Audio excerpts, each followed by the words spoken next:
head into the Ringerverse to stay up to date with all things superheroes and nerd culture entertainment. Hosted by a rotating lineup of superfans at The Ringer, including Mallory Rubin and Van Lathan, shows will provide instant reactions to blockbuster releases, insightful backstories on canon, and mind-bending theories, as well as fresh takes on the latest news and rumors. Check out The Ringerverse on Spotify or wherever you get your podcasts. This episode is brought to you by Anytime Fitness. We may talk a whole lot about sports, but when it comes to keeping fit ourselves, there's definitely room for improvement. I hit this point early July. I was just like, I am not in good enough shape. I started trying to walk at least 15,000 steps a day or hiking or just anything to keep my legs moving. Now it's the end of 2023. I feel great.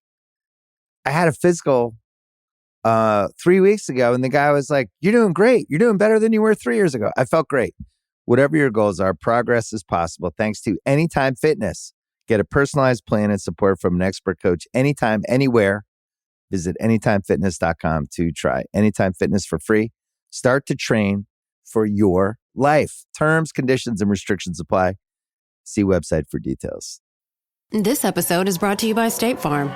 From your morning podcast to your afternoon playlist, State Farm knows you personalize your entire day. And that's why State Farm helps you personalize your insurance with the State Farm Personal Price Plan. It offers coverage options that help protect what you care about most at an affordable price just for you. Like a good neighbor, State Farm is there. Prices vary by state. Options selected by customer. Availability and eligibility may vary. I need support staff to clear the room. Stand up and walk, now. Hello and welcome to The Watch. My name is Chris Ryan. I am an editor at TheRinger.com, and joining me on the other line, my emotional sous chef, it's Sean Fennessey! What's up, Chris? Let's sous vide this pod. Oh, it's 9 a.m, and Sean and I are here to talk about many things, among them Top Chef. Andy's out today, so Sean was nice enough to join me on The Watch today. But I wanted to hit a couple of other topics before we got there, Fennessey. There are few things that we talk about as much as this next topic. One, we do, what are we going to do with our lives a lot? And then the next thing we do after that, I think, is what's the difference between movies and TV? Yeah. So this week in Variety, there was an interesting article that came out. I believe Adam B. Very wrote it, and it was essentially about Marvel's TV division's challenge to the existing paradigm of making television. Now, I would argue that I think television gets made lots of different ways, and it always has been. But I would say that there is a preconceived notion that like the head writer and a creator of a show often becomes that show's showrunner, and then the showrunner becomes judge, jury, and executioner about every single thing you see on the screen. Now, obviously, that's not always true, but I think that the idea of writer-showrunner is still pretty sacred in Hollywood. It's obviously sacred in the television business. And this Marvel article kind of goes a long way of saying, well, at Marvel, we do things a little bit differently. Now, they obviously, they kind of shoot these shows, apparently, like the way you would shoot a movie. They think of them as movie productions rather than TV productions. And I think they also distribute power, creative influence across the board a little bit more. They have creative executives. When we had Malcolm Spellman on, Falcon and Winter Soldier creator Malcolm Spellman, he talked about working with his creative executives at Marvel in the writer's room. And then they have a director. Matt Shakman did WandaVision, and Kerry Scogland did Falcon and Winter Soldier. And it sounds like the director has quite a bit of power as well in terms of making calls. So in this article, and we'll get to Sean, I'm sorry for this long buildup, but I'm loving it, Chris. You're the king monologist right now. In this article, basically, Variety found like 2 or 3 people willing to go on anonymous sourced record to be like, this works if you're just like coming up, or if you're like kind of you're a workaday writer, this is great because it's like you get in the door, you get to play in the sandbox, like everybody says. But if you're a top tier talent, and I don't know who this imaginary straw man showrunner that they're referring to is, you're not going to want to be told what to do by essentially a suit at Marvel. I was curious on what you thought of this article just off the top. Well, as a guy who loves to be told what to do by suits, I really empathize. I mean, this is, this feels like a lot of false concern, candidly. I think that the nature, the way that creative entities are organized is always going to be a little bit mysterious, and the presumption that there's a one size fits all approach to TV making, and that's the approach that works best, is a little bit of a fallacy. I mean, you and I both know people who have worked in TV, who have written TV shows. The co-host of this show created and ran a TV show. Some shows do have that top-down approach that you're talking about, and some are much more collaborative. Some are much more driven by network. Some are much more driven by producer. Some are much more driven by director. The Marvel thing, I do think that Marvel is operating kind of outside of the strictures of all of the various media formats that it is distributing across. I just don't think there's too many potential comparisons. But what I thought about the most was something like the Bond movies when I was reading this story, which is to say, like, the Broccoli family controls the Bond movies and has for decades. And they're the final word in the same way that Kevin Feige is the final word. Now, there are creative people who operate inside of the Bond system, and there are creative people who operate inside of the MCU and those stories. And so Malcolm Spellman and Carrie Scoggin, they get to work together to build something that basically the MCU brain trust has already roadmapped. Yes. And so that's very different from Matthew Weiner's life's aspiration being to create and run Mad Men. They're just not the same thing. Yeah, and maybe the writer of this, the idea that the writer of the script would then be walking around adjusting Don Draper's tie, like, right, or saying like, no, say it like this. This is how I wrote it. That's not in a Malcolm Spellman's or Jack Schaefer's hands, probably. I think that they do amazing work. I mean, Malcolm obviously brought a lot to Falcon and the Winter Soldier, but I think that I think that when they get there, they have like a very set lane that they're supposed to stay in. Here's the places where you can kind of mess around with who these people are. You can give them like these emotional beats that are different from movie to movie, from show to show, but they have like a roadmap to some extent narratively going on. Do you find this at all? I don't know if romantic is the right word, but do you kind of enjoy the aspect of this that's like a return to Golden Age studio system? I'm serious. Well, like, I mean, because I want, like, in some ways, like, you and I, like, I think we get a charge out of this idea. For as much as the guys in Mank seem miserable, it's also kind of cool, the idea of like sitting around a room and bullshitting with your friends to make a wrestling picture. Right. Well, I think some things by committee are great and some things by committee are disastrous. Yeah. I think the Marvel shows thus far have been a real mixed bag. You guys have talked about them. Some things I think have worked wonderfully. Other things feel very much like 9 or 12 people were deciding to take something out or put something in at the last minute. And that is, I think, pretty different from the MCU movies, actually. And in part because those are very contained projects. Those are the most streamlined entertainments that we have. But to me, the very best Golden Age, concepts, films, projects were always things that had dynamic creative forces bucking against the system structure, and then those two things working together to create something beautiful. Nicholas Ray making movies in the late 40s and the mid 50s. Douglas Sirk. Yes, these people who took these formats and who took the expectations of the audiences and kind of redefined them. And so I'm like, we're looking forward to Loki. I feel terrible making a comparison between Nicholas Ray and the forthcoming series Loki, but maybe that seems like a show that is a bit afield from where we have been thus far, or at least from something like the Falcon and the Winter Soldier. So hopefully that will bear some exciting fruit.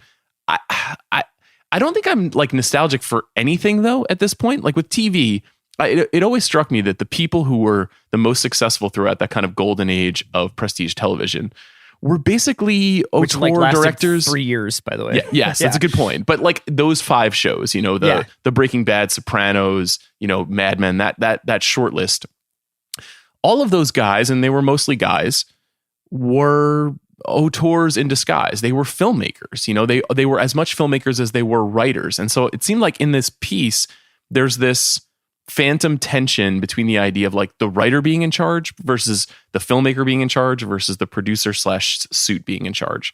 And so often like that showrunner person is also a filmmaker, is still a creative person. So pitting Scoggin and Spellman's power against each other felt like a little bit of a false positive to me, because Scoggin is also a creative person. Certainly a shepherd working on behalf of Feige, but like we're all kind of working on behalf of Kevin Feige these days, Let's talk about something that is decidedly not the work of by committee. It is very much the vision of one person, and that's Underground Railroad. Andy and I have mentioned this before, but haven't gone too in depth. But it's Barry Jenkins' 10-part, I guess, limited series. I don't really know what to call it. That dropped last night on Amazon in full. I think it's got to be over 11 hours in total runtime. I haven't calculated at all. There's one shorter episode in the middle of the season, if you want to call it a season. So you can tell I'm going around in circles because I don't really know what the terminology should be for a really, really important work of art being dropped on the place where I go buy bulk paper towels on a Thursday night. And, I watched the first one last night. It is unbelievably overwhelming on a sensory level, like the sound, the music by Nicholas Patel, the visuals that Jenkins conjures, the obviously the things it's depicting. But obviously, I don't think we want to just sort of give it a cursory review or anything. But what I want to talk about is the delivery model. And I think that if Jenkins clearly has so much control over what he was shooting and what he finally delivered, he must have had at least something to say about how he wanted it delivered to people. Mm-hmm. So for you, can you even speculate why he would want something like this to be put out all at once? Well, on the one hand, he's comes from a filmmaking background. He's directed episodes of TV in the past, but obviously Moonlight, If Beale Street Could Talk, these are films. And I think the expectation is that the Underground Railroad should be treated like a 10-hour movie. That's obviously completely pat as a phrase at this point, but in this case, it does seem to be some truth to it. On the other hand, the Underground Railroad is based on a novel by Colson Whitehead. Sure. And I know you are a voracious reader, but not so voracious that you can finish every novel in one sitting. And so it creates this complex anxiety of viewership where, especially for a series that has such intense subject matter, what's the best way to consume this is kind of this ongoing question. I mean, you and Andy have been talking about this for years, ever since the kind of bundle drop method started. I find it daunting. I find it daunting not just because of this show and its subject matter, but all shows. I find bundle drops for virtually any TV show daunting. I have been relieved to get the weekly model on Disney Plus on shows like on WandaVision or on Invincible on Amazon Prime. That has been fun. I've looked forward to the new episodes dropping. I've kind of just created like a Thursday night, Friday afternoon experience anticipating them. I probably would have done the same for this show. I think there's just a sense of like, well, where do we start? When do my wife and I sit down to watch the first 3 episodes of this show? Is it a Saturday night? Is it a movie experience? Mm-hmm. Is it, let's carve out an entire day and try to knock out as much of this as we can? I think like appreciation and admiration versus the sort of like soft brain engagement of most TV is something that's like a little bit at conflict here, at least from an expectations perspective. I haven't watched the show yet, so I don't know, but, the sense that this is not like turning on The Circle on Netflix. This is not something that like you can do the dishes while you kind of half watch or half listen to. You should engage, Nick Britell, James Laxton. These are people like at the absolute top of the creative food chain right now. These are people who are like literally in their primes, coming off of Oscar-winning work and making a TV show. So like pay attention to what they're doing. Look at how they're potentially redefining the parameters of what TV can be. But on the other hand, 10 hours is a lot of TV. It's just a lot. And it's hard to sort of like manage and mortgage your time. So I don't know. I'm curious about it. I assume that Barry wanted to do it, and I haven't talked to him about it because he wanted people to have the opportunity to watch it in one shot. I would guess that fewer than 10% of people that are engaging with it are going to be able to do it in that way, though. Yeah, I mean, that would be a real Herculean undertaking. I wonder whether or not there is something to be said for maybe his idea is just like, I want this outside of any kind of like slow drip consumption. Like maybe if you want to watch it in 2 days or if you want to watch it in 6 weeks or 1 year, that's your choice. But I'm taking it out of the hands of like, I don't know, like the distribution of it shouldn't be the story. Now it's here just the same way a movie will arrive on a Friday and you can go see it on Friday night, or you can go see it in 3 weeks. Or you can wait for it to come to your computer or do whatever you need to do. But like, yeah, I was watching it last night and for as much as it's you're just witnessing pure trauma, you also like there is something so deeply moving about the visuals and the art making, essentially, that it was like sort of something of a pleasure to watch. You know what I mean? When you, like you're saying, when you get to watch these people at the top of their game, it's always going to be, you kind of feel lucky. You know what I mean? Yeah, I think it's an interesting gambit by Amazon. I mean, I don't really necessarily understand Amazon's strategy at all. I don't understand like what their identity is as a streamer in terms of the shows that they greenlight. I don't really understand the way that they organize and execute their streaming service.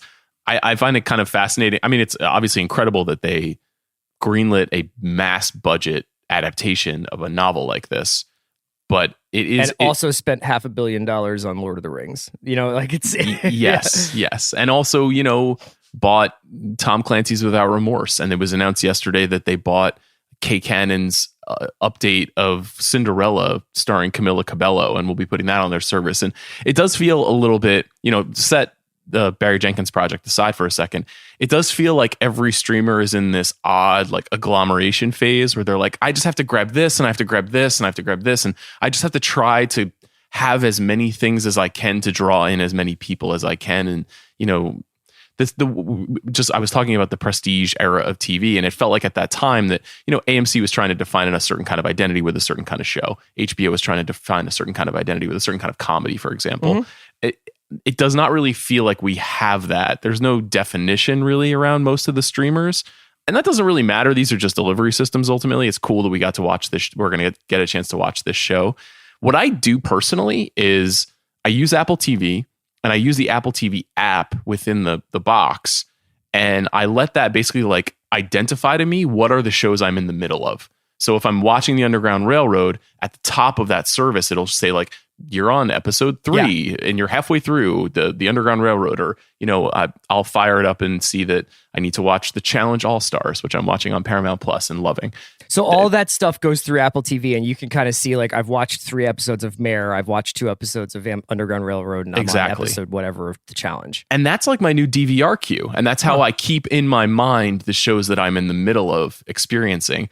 And I find that that's helpful to kind of organize everything, but not every service allows its API to be filtered through Apple TV. So sometimes I have to, like, if I want to look at what's in my YouTube TV DVR, I have to open up that app and then remember that. For Top Chef, for example, does not get filtered through Apple TV. So it's like, we're still not at a place where everything can be cleanly organized for everyone, but it's getting closer. And so when you get closer, and I'm sure that this is true for people who use Roku and other services as well, like, it is starting to remove any concern that like Amazon even has to have a brand. Like at a certain point, it's just like, what's a good show? I don't think that the people who work there are like, when you go to Amazon Prime Video and it's just like this array of kind of like stuff that's sort of original, and then stuff that you can watch if you have a subscription, and then also like stuff you can add if you have a Stars subscription.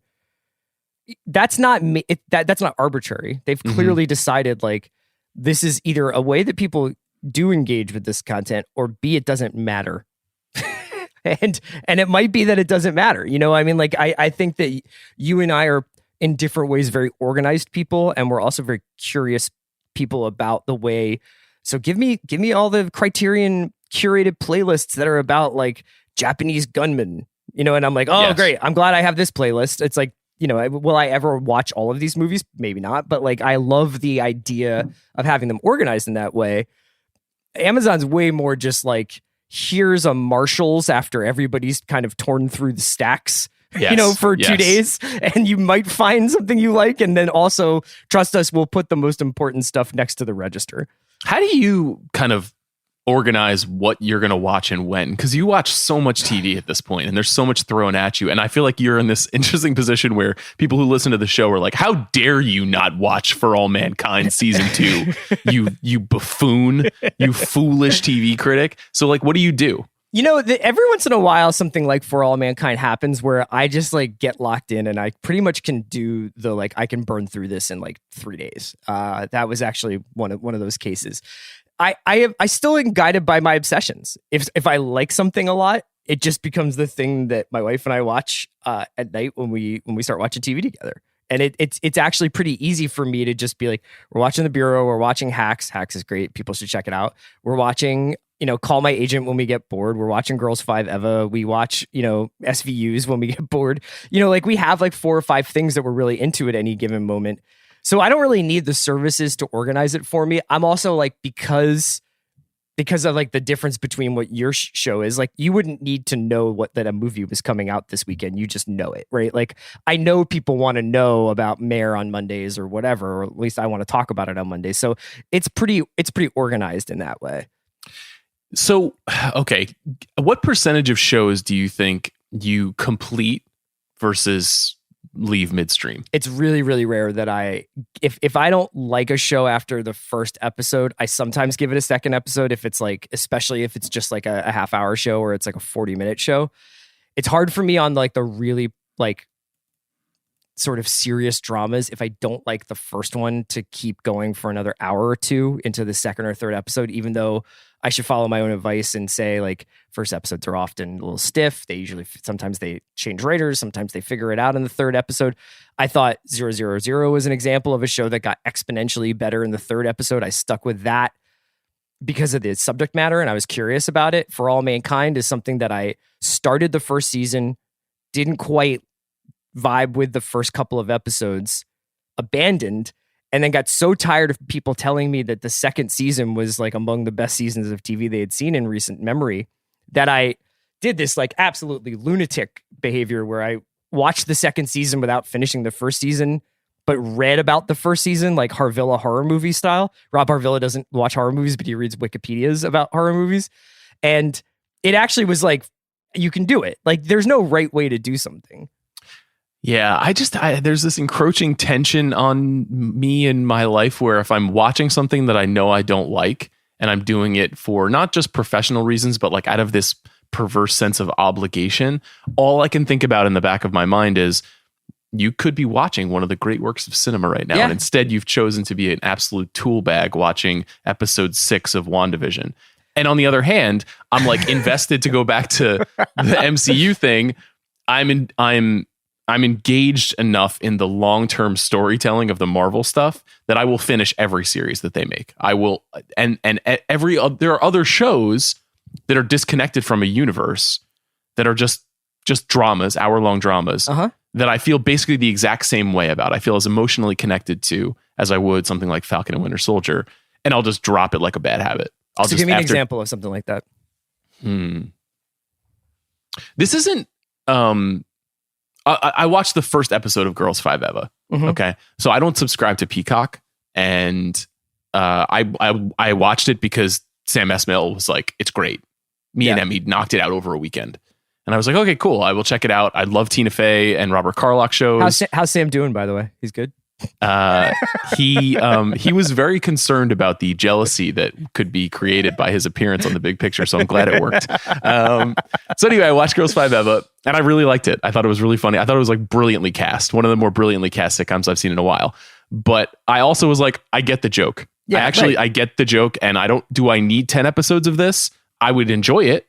But do I really want to watch this instead of the Japanese gunman movies that you're talking about? Yeah. I kind of don't. Yeah. And I don't want to sign up for Peacock to watch all of them. So I don't know if I'll pick that show back up.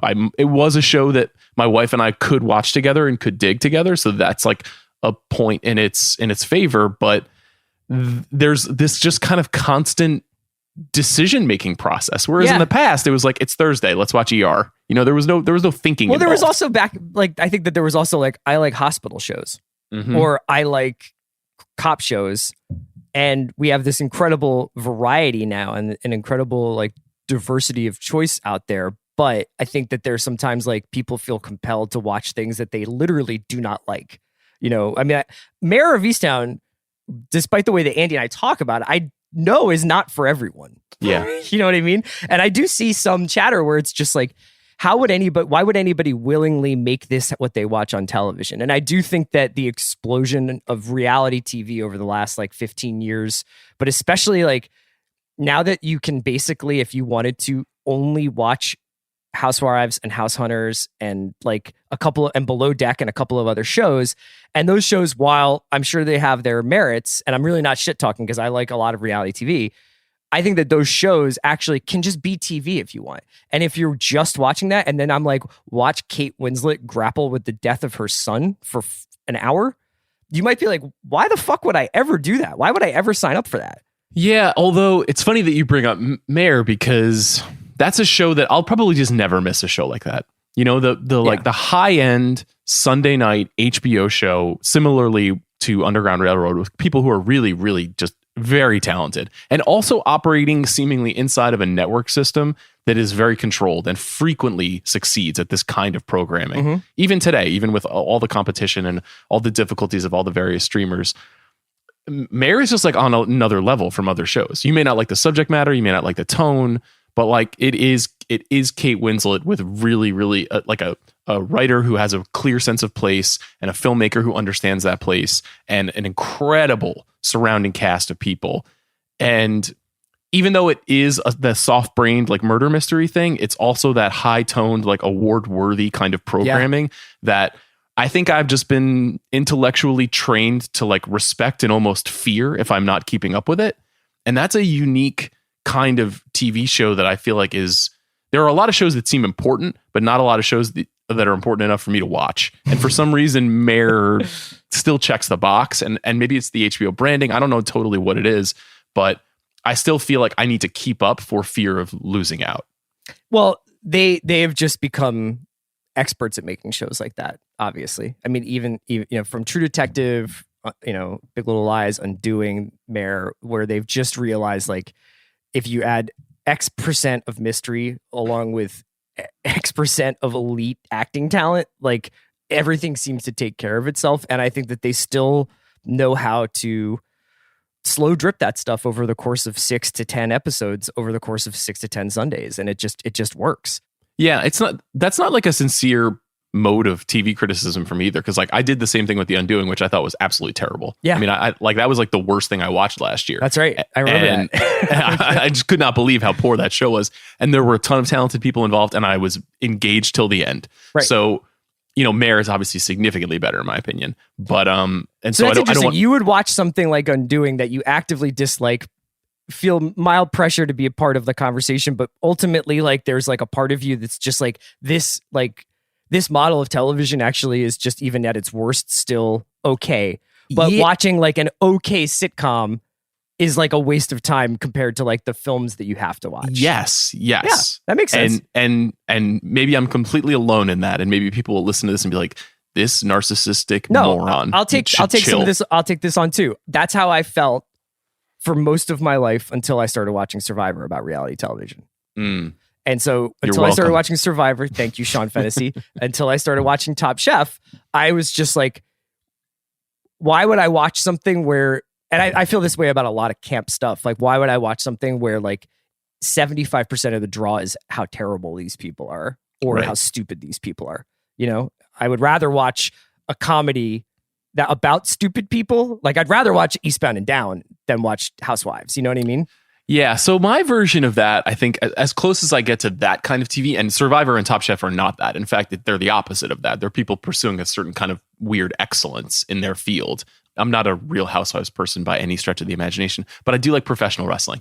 And I do feel like professional wrestling kind of scratches that itch for me, where I'm like, there's something kind of performative and clearly good versus evil happening here in the storytelling. And that is like, those binaries are a big part of that like very dumb kind of let's put 5 people in a house together and have them scream at each other dynamic, because you'll inevitably choose sides.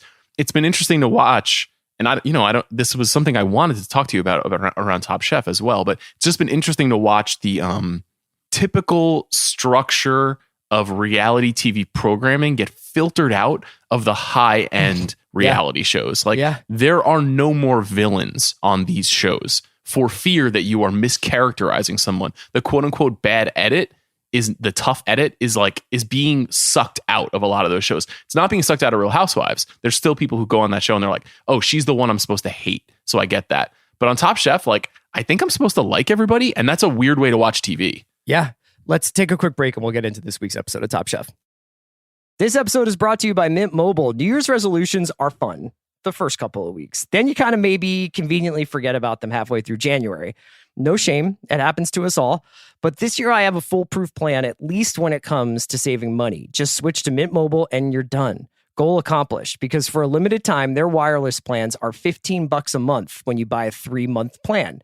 The great thing about Mint Mobile is there's no jaw-dropping monthly bills or unexpected overages, and all plans come with unlimited talk and text. Get this new customer offer today at mintmobile.com/watch. Additional taxes, fees, and restrictions apply. See Mint Mobile for details.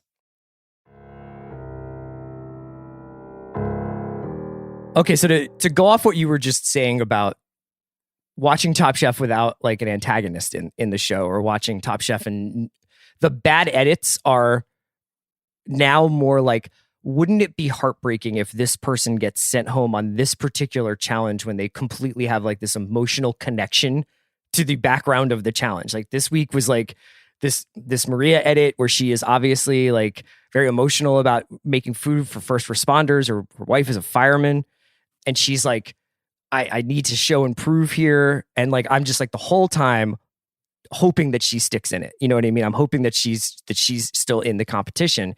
That's way different than being like, I mean, Gabriel got like a villain's edit, but like, and I thought they almost played it up when he didn't come back from Last Chance Kitchen, and they were just like, I see this guy, you know what I mean? Didn't come back. But yeah, like this is a strange thing. You've watched a lot, if not all of Top Chef. Like this is a recent phenomenon.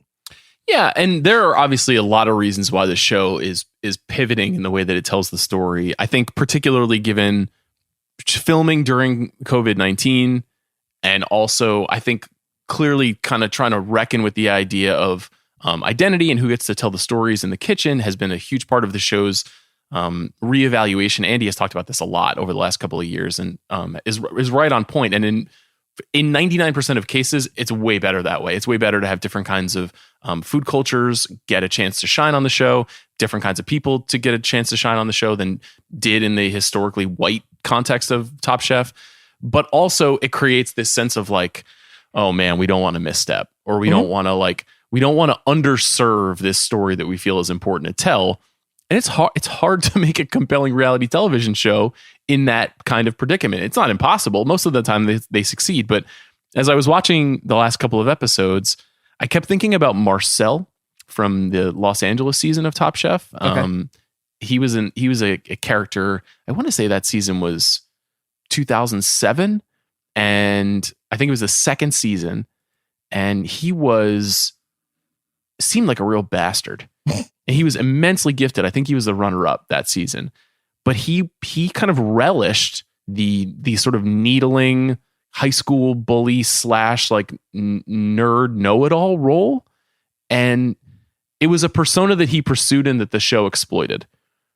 And I just don't think that there's anybody who's like wants to or even can do that anymore on a TV show. Now, Marcel was not like Livia Soprano or anything. He wasn't like a brilliant TV creation, but he made the show more fun.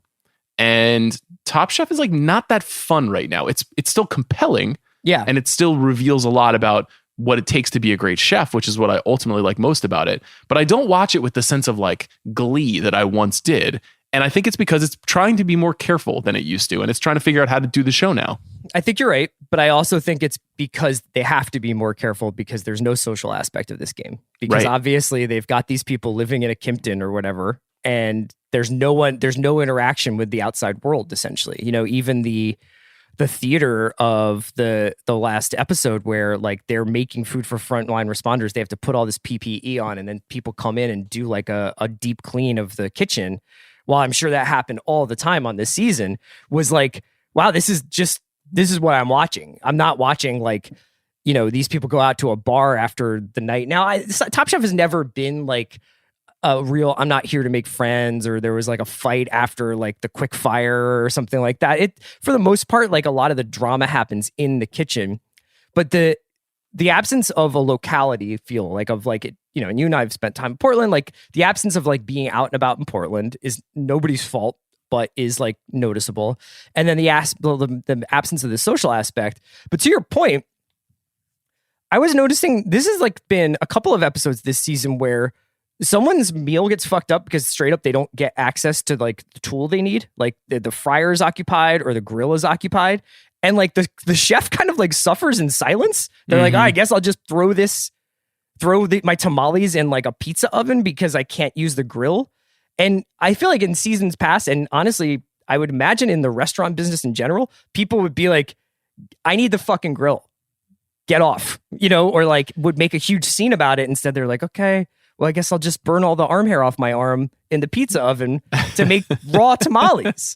Yeah, that feels also just like a reflection of a lot of the reckoning that's happened throughout the restaurant business, right? And the idea of the domineering chef who's screaming at people all the time, and that obviously being something that is no longer thought to be acceptable in our society. And so there is this noblesse oblige now in the kitchen on Top Chef that's like, we're all compatriots. Yes. We're not competitors. There was that moment in the episode this week where Jamie came back from Last Chance Kitchen and everybody applauded. And it was like, that is not the purpose of Last Chance Kitchen. It's not to reunite with your old pal who makes Jamie weird just noises. Got the Brooks slingshot back into this game. You're going to be like pretty sorry if she winds up running the table on you guys. You should have been like cheering for Roscoe. Exactly. I mean, I'm sure that in some ways that was informed by the fact that they were relieved that Gabriel, who it seemed like people, one, did not like, and two, was very talented, did not come back.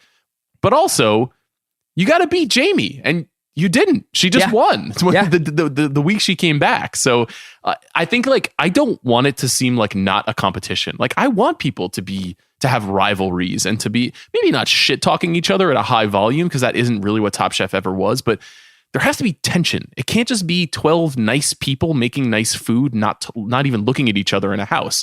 Top Chef didn't have that like massive social game, but you would see how they would interact in the house. Yeah, who lived, like you could see that these two people were roommates, or that this person like talks to this person about FaceTiming with their kids or whatever. Or, like there was a little bit more intimacy. I get the feeling like they're shooting a very like antiseptic version of like a group hang after like the cook. And I can't imagine what it would be like to go through the anxiety of not only being separated from your home and your family or whatever, and your business that may be failing at that time. This is shot last fall, but also just like, you and I were like careful around each other when we would see each other outdoors, and we were like the only two people we would see in a month. Like imagine just all of a sudden living with 12 other chefs and a production crew in a different city and being like, don't get COVID.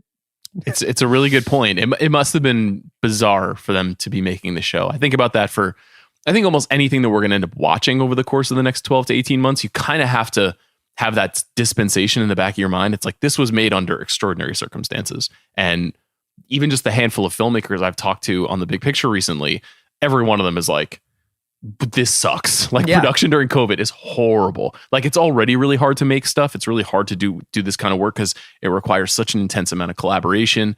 But you're right. A TV show like this where you go from being around just your family or maybe even by yourself for months at a time, and then you're sprung into this moment of like 30 people around you at all times, and also you have to compete. It must be tough. I'm being a little bit tough on the show because I love the show so much, and that and Survivor are probably the two shows I've stuck with longer than any other show short of Jeopardy. And I think that they have both had fascinating evolutions in a way that like something like The Bachelor is not able to evolve effectively. Like whatever happened with The Bachelor last year was just like a car crash. I mean, it seemed like it could not have gone worse in public. And Top Chef has obviously done this way more gracefully and way more thoughtfully. And the show has always had a slightly different pursuit and a slightly different audience. But you're right. This must have been a hard season to make. Yeah, I mean, I honestly can't wait, but I wouldn't be surprised if I maybe can't watch Survivor this year, just because the entire conceit of Survivor is to betray people and to honestly like betray people in pretty fucked up ways. Like, where you basically like create the illusion of something almost beyond friendship, because it's like you and I are actually going to compete together and I'm going to like watch your back. Like they invoke all this like really like kind of like vulnerable stuff in Survivor, and then you'll be like, I voted you out, and you get rewarded for blindsiding people. You get rewarded for like using people's weaknesses against them. And I don't know how that show is going to grapple with a lot of this stuff, because the world has changed so much since the last time Survivor was on. Yeah, that's an interesting point. I hadn't thought of that, but the very nature of Survivor is like is Survivor cutthroat. apologizing for what it is not going to be entertaining television at all. I think they should just go the other way. I And think just they make should it just, like battle royale. yeah, it should be like actual murder. They should just try Give to them kill each other. swords. Yeah. Let's talk a little bit about the actual episode. Just, you're not. The little fact about Sean, he is not a leftovers guy. So I can't imagine that overlooked foods was your favorite quickfire. I'm not a leftovers guy in two ways. I'm not a fan of the Damon Lindelof series, nor am I a fan of old food. I don't like old food. I'm a huge fan of new food, freshly made. You love food. like a hard cucumber, not a soft cucumber. No, it's true. I did not find that to be a very appetizing thing to look at, especially at the beginning of the show. That was kind of it was like a sensible conceit that I didn't want to eat any of the things that they made. They've That's had what I'll some say. daffy quickfires this year. There's been a lot of Spawn where it's just like, let's make Campbell's soup stuff or Talenti. And then there's been like, this was about as close to like reach into this box without being able to see and like pull out like some weird animal parts and eat them on Survivor. Yeah, mutton carpaccio is really not where my heart is. That's I'm straight up not into it. But I thought it was. Again, it's one of those things where there are all of these jerry-rig challenges throughout the season where it demands that people find ways to be inventive in difficult circumstances. And as usual, the people who are most creative, I think, on the show are the people who were most successful. I mean, Shota is getting like the insane winners at it right now, where it's like he's faltered a couple of times and did ultimately falter in this episode. But for the most part, he and Sarah seem to be operating in a class kind of outside of everybody else. Maybe Dawn is kind of the third in there, but the three of them seem to be kind of bulletproof right now. It's like I think Sarah and Shota are a class of I think Sarah and Shota are in a tier. I think Shota's above Sarah, to me at least, because Sarah, I think, has cooked, if not similar food, similar like preparations. You know what I mean? Like I feel like she goes back to a couple of different things. I know the yogurt thing has become kind of a joke now, but like I do think that her head is in one place. And then Dawn is right there. I think Dawn is only not considered as good as Shota because she hasn't won as many times, and also because she had an opening episode or two where you were like, I don't know if this person's going to be able to like keep it together while they're on the show. Yep.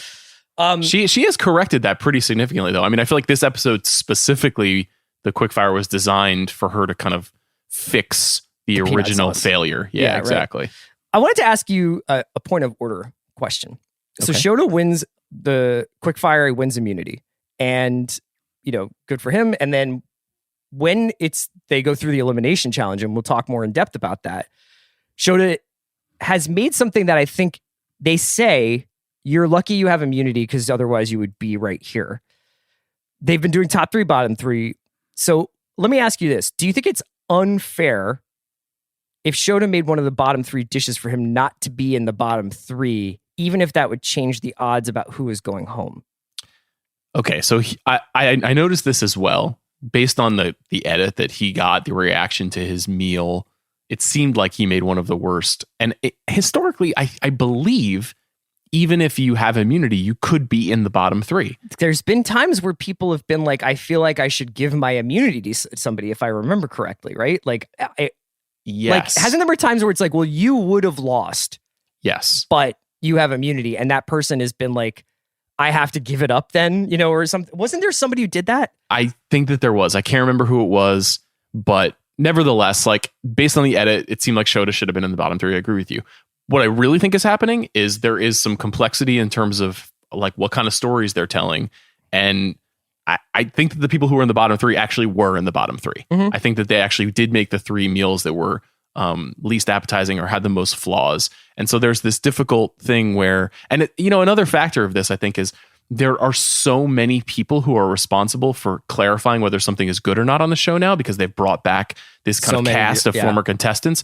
So every episode, it's not just Tom and Gail and Padma and a fourth. It's, Richard and Gregory are eating outside of a car, and Dale is, Melissa, being merciless about people. And so because you have all of these different people weighing in, it's a little bit confusing kind of who nailed it and who didn't.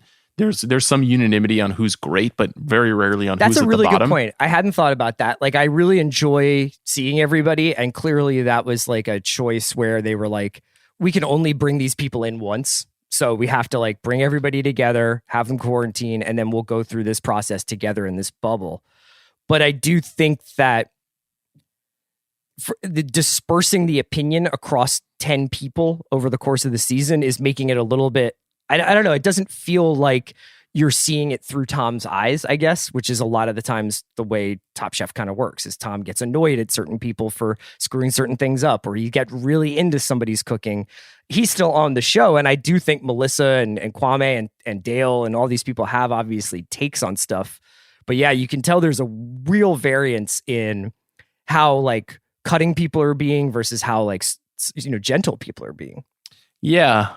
And so it does create some confusion, I think, in every episode where you're like, wait, why is Maria in the bottom three when it seems like maybe it should be Shota, Avishar, and Chris? Like, but on the other hand, it's like Maria made like a pretty significant error, and they identified it in the show, but because she got, you mentioned this earlier, because she got the edit that indicated that her partner is a first responder, and they made that point 3 times in the episode. Mm-hmm. So it was like there was this sense that it was like, so she made a huge mistake in her execution and owned up to it, obviously.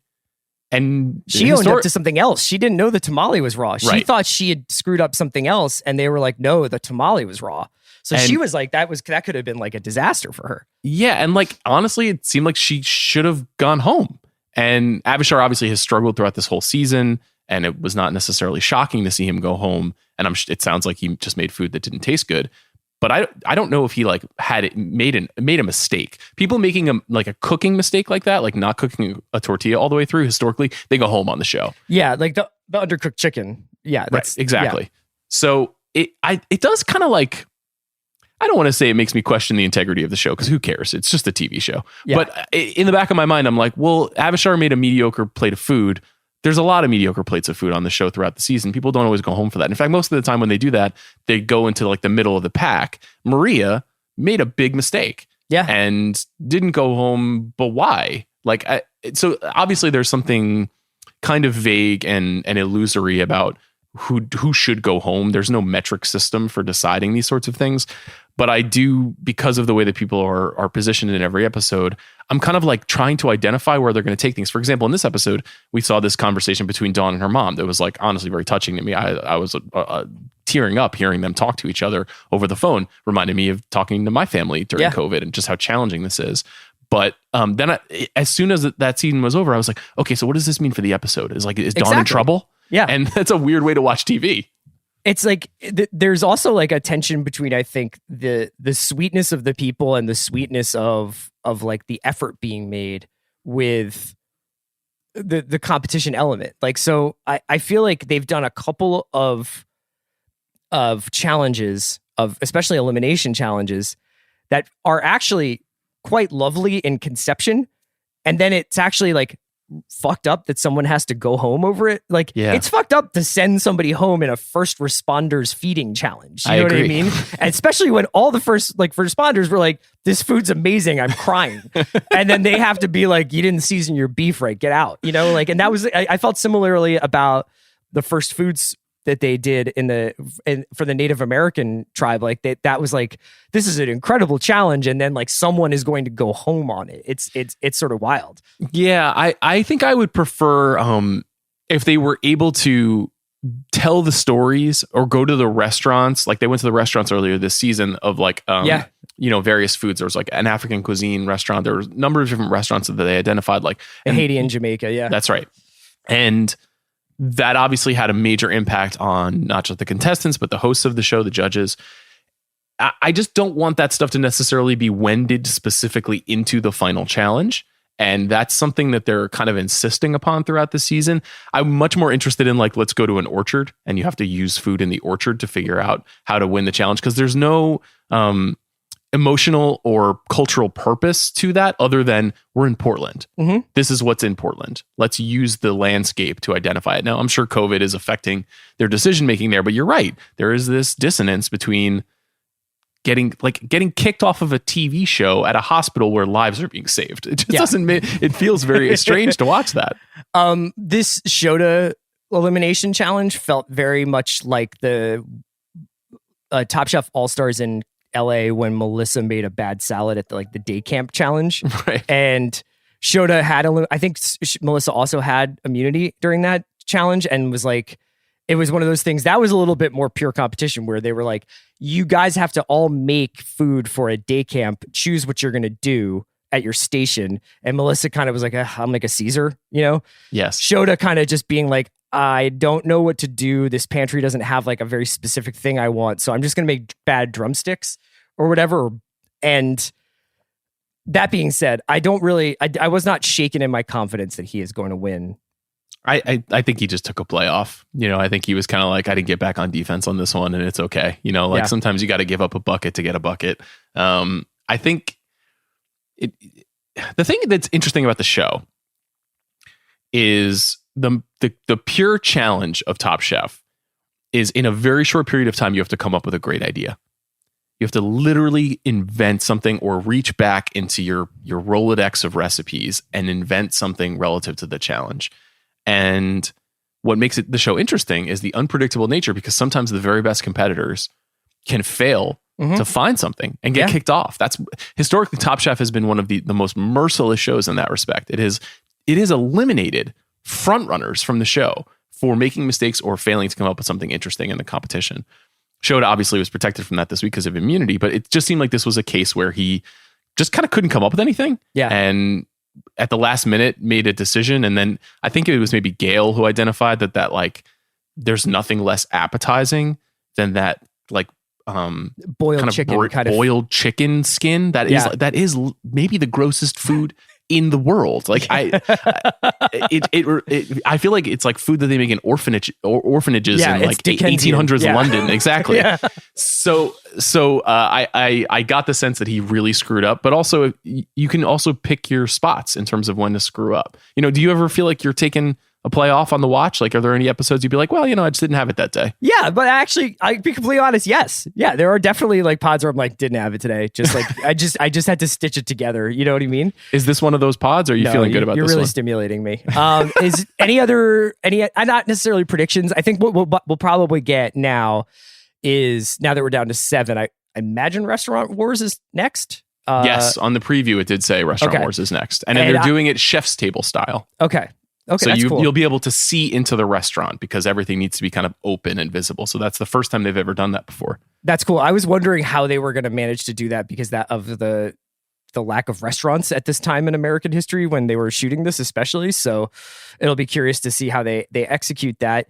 But this will probably signal like a slight like winnowing of the field where I don't think they'll do as many sort of like emotionally charged challenges. I think it'll be more like Restaurant Wars, and then it'll be like 2 more, and then it'll start to get into the finale. Yeah, I think you're right. And I was surprised last night when they in the introduction they identified that there are 8 chefs left. And I was like, 8 already? I know. You wake up 8. And then we're just like, oh yeah, this is it. Yeah, I feel like I watched the most recent season of The Challenge, and I felt like there were legitimately 57 episodes of that series. I was like, when are we getting to the finale? Like, when is the final challenge going to happen? And now on Top Chef, I'm like, oh my gosh, what do we have? 4 or 5 episodes left? There's always that feeling at like the beginning of a season of Survivor where it's like the 3rd episode, you still don't know anybody's names. And like the way people are getting eliminated is for the dumbest possible mistakes. Like the guy who walks up to like a group of people and is like, let's fucking get this guy behind me, right?